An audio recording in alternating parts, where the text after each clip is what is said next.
안녕하십니까. 오늘은 뇌전증과 생활습관이라는 주제로 두 분의 선생님 모시고 방송 진행하도록 하겠습니다. 네, 오늘 말씀드릴 내용은 그 뇌전증과 생활습관이라는 주제로 이제 방송을 진행하겠습니다.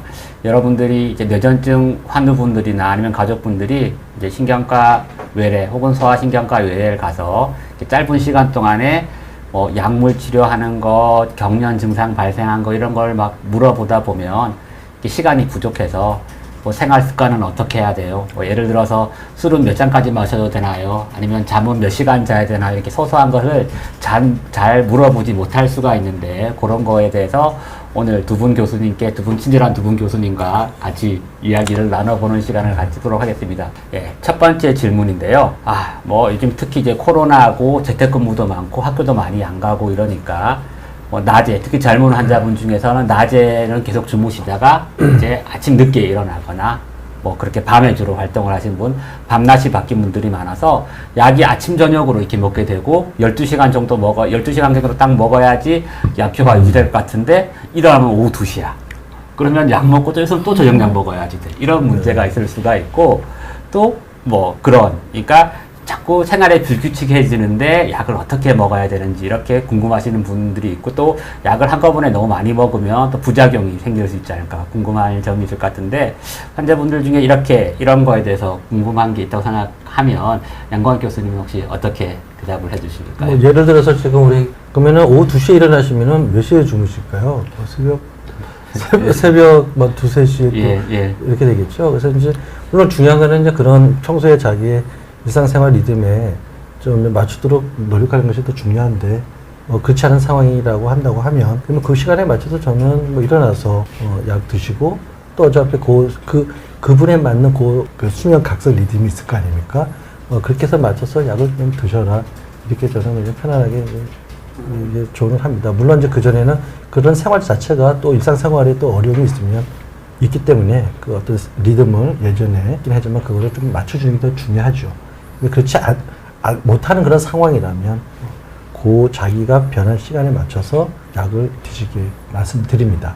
요즘에 이렇게 약들이 조금 이제 새로운 약들이 잘 개발이 되고 그래서 일부 항경련제는 하루에 한 번 먹는 그런 약들이 좀 개발이 되고 있고 그래서 이런 분들한테는 그런 약으로 한번 바꿔보고 이런 것도 한번 방법일까요? 어떻게 생각하세요? 2시에 일어나시는 분이면 2시에 먹어서 일어나서 처음 드시는 게 아침 첫 끼이신 거잖아요. 그럼 그게 아침약으로 드시는 걸 추천을 드리는데 교대 근무 같은 경우 계속 바뀌게 되면 약물 농도가 계속 바뀌니까 그런 어느 순간 증상이 일어날 수 있기 때문에 보통 항정 상태에 유지되는 약들도 요즘 많이 나와 있어요. 하루 한 번만 먹어도 거의 24시간 비슷한 농도가 유지되는 약들이 많이 나와 있어서 오히려 그런 사이클이 자꾸 변화하시는 일정이 자꾸 바뀌시는 분들은 그런 제재로 주치의와 상의를 하시는 것도 방법일 것 같아요. 네, 근데 이제 하루에 한 번 먹는 약으로 바꿨을 때 환자분들이 하루에 한 번은 그래도 잘 먹어야지 되는데 그걸 이제 그 약이 하루에 한 번 먹는 게 이렇게 넘어가 버리면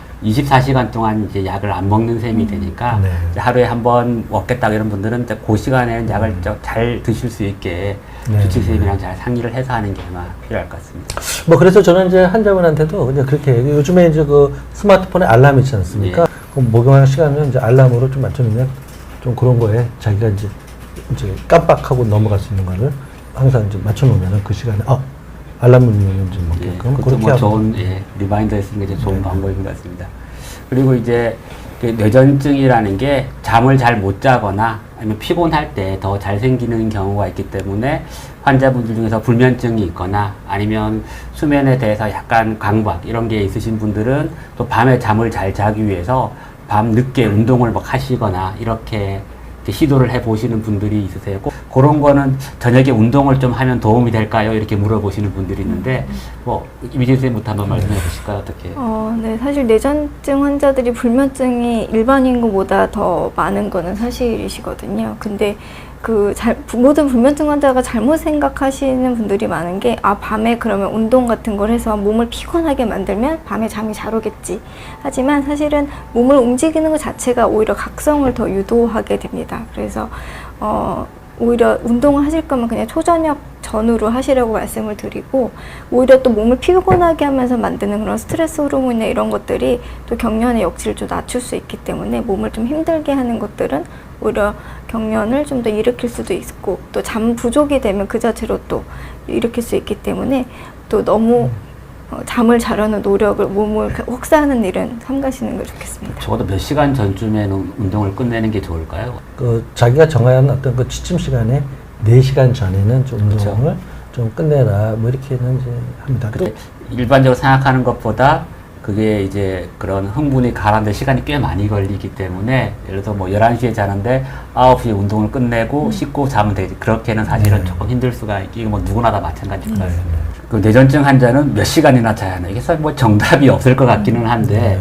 일반적으로 뭐 어떻게 생각하세요? 뭐 그 일단은 뭐 세계보건기구에서 정하는 일단 가장 적정한 수면 시간은 일단 7시간에서 8시간 사이라고 되어 있습니다. 근데 사실은 이걸 우리가 다 지킬 수도 없죠. 그리고 사실 한국인 전체 평균 시간이 7시간 정도나 조금 안 되죠. 그래서 사실 우리 권장하는 수면 시간과 현실은 사실 이상과 현실은 다르기 때문에 정해진 수면 시간은 없습니다. 근데 아까 말씀드린 규칙적인 수면 시간이고, 나한테 그래도 충분하다고 시간되는 수면 습관을 유지하시는 게 제일 좋습니다. 현대인들 같은 경우는 이제 자기한테 맞는 수면 시간은 스스로가 좀 이렇게 알 필요가 있을 것 같아요. 근데 그게 무슨 검사를 통해서 당신은 뭐 6시간, 당신은 7시간, 당신은 4시간 뭐 이렇게 하는 그 검사는 없거든요.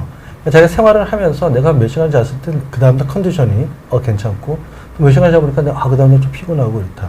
나는 그래서 본인이 생활 속에서 이렇게 잠 자는 시간에서 나는 한 7시간, 뭐 6시간 정도는 괜찮다. 뭐 이런 거를 좀 현대인들은 좀 개인이 본인의 어떤 그런 어떤 건강이라든지 낮 생활의 어떤 원기왕성한 그런 생활을 위해서 적정 수면 시간은 좀 자기가 좀 이렇게 좀 한번 이렇게 그러니까 이제 알 필요가 있죠. 이렇게 절대적인 수면 시간은 네. 없고 다 이제 계기별로 다르기 때문에 피곤하지 않을 정도로. 다음 질문으로 넘어가겠습니다.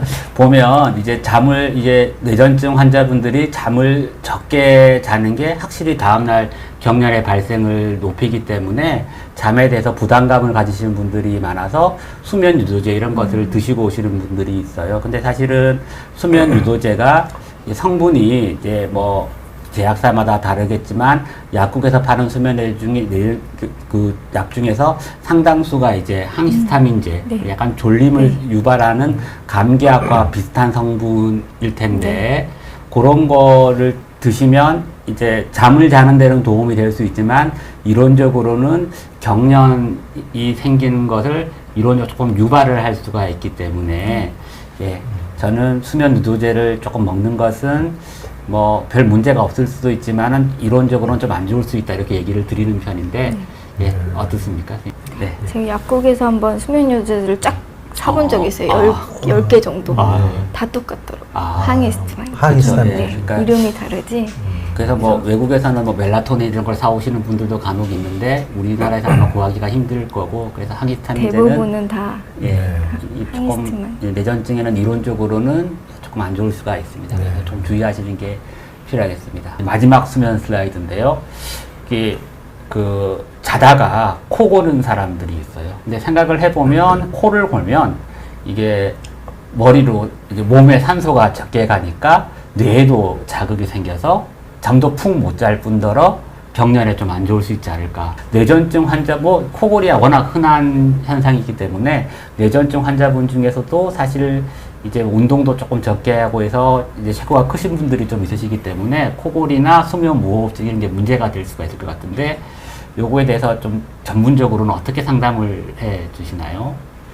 그 뇌전증 환자들이 수면 무호흡이 동반을 하게 되면 그 뇌전증의 어떤 발작의 어떤 그 발생하는 것은 더 나쁜 걸로 유발한 걸로 돼 있어서, 뇌전증 환자가 수면 무호흡이 동반하면 그 자체가 그 뭐 발작의 어떤 빈도수는 더 없는 사람보다 높다는 뭐 그런 어떤 객관적인 증거나 이런 보고들은 상당히 많이 나와 있습니다. 그래서 뇌전증 환자 수면 무호흡을 치료를 적절하게 잘 하시는 분들이 또 그냥 그 수면 무호흡을 치료 안 하고 있는 그런 분에 비해서 훨씬 그 발작의 어떤 감소에 효과가 있는 것들은 익히 이제 알려져 있는 그런 보고들이 있기 때문에 저는 이제 적극적인 어떤 수면 무호흡 치료를 이제 환자들한테 권하고 실제로 임 선생님도 뇌전증 환자 수면 무호흡 있으면은 저는 무조건 예, 치료를 그렇죠. 권합니다. 양압기 네네. 뭐 예, 일단 예. 고려를 네네. 하고 그게 뭐 안 되면 그 체중 감소라도 일단 꼭 네네. 얘기를 예. 하고 그렇게 해서 네네. 이게 뇌전증 환자분들 코골이가 조금 심하다. 그래서 뭐 가족분들이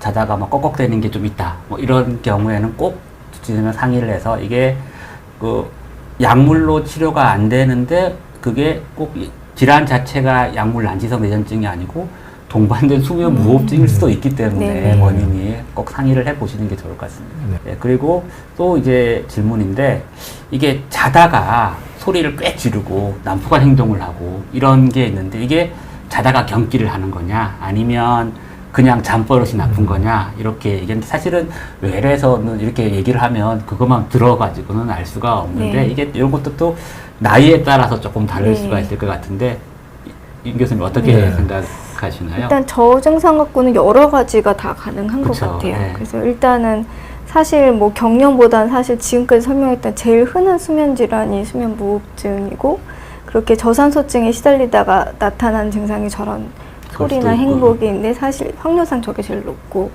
그 다음에 우리 렘수면 행동장애 같은 병도 자다가 저런 나쁜 행동을 할 수 있고요.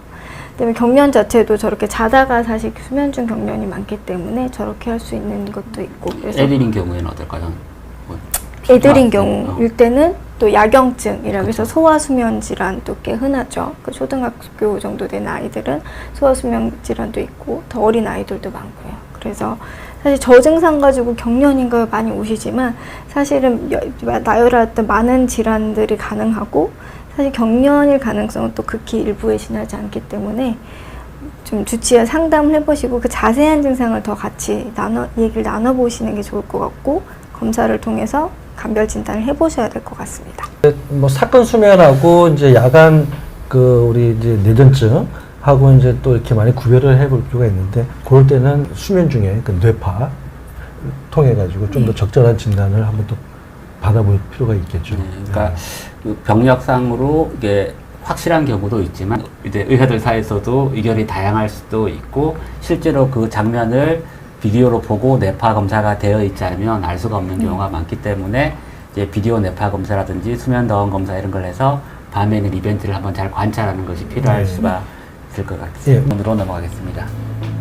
예, 이제 두 번째 우리 수면과 함께 오늘의 이제 생활 습관의 가장 큰 이슈인 술, 알코올인데요. 이게 특히 이제 젊은 남자분들 중에는 이제 오늘도 오전에 이제 외래를 보고 왔는데 사회생활을 해야 되고 이러니까 나 술 안 먹는다 이렇게 얘기하기가 너무 힘들다.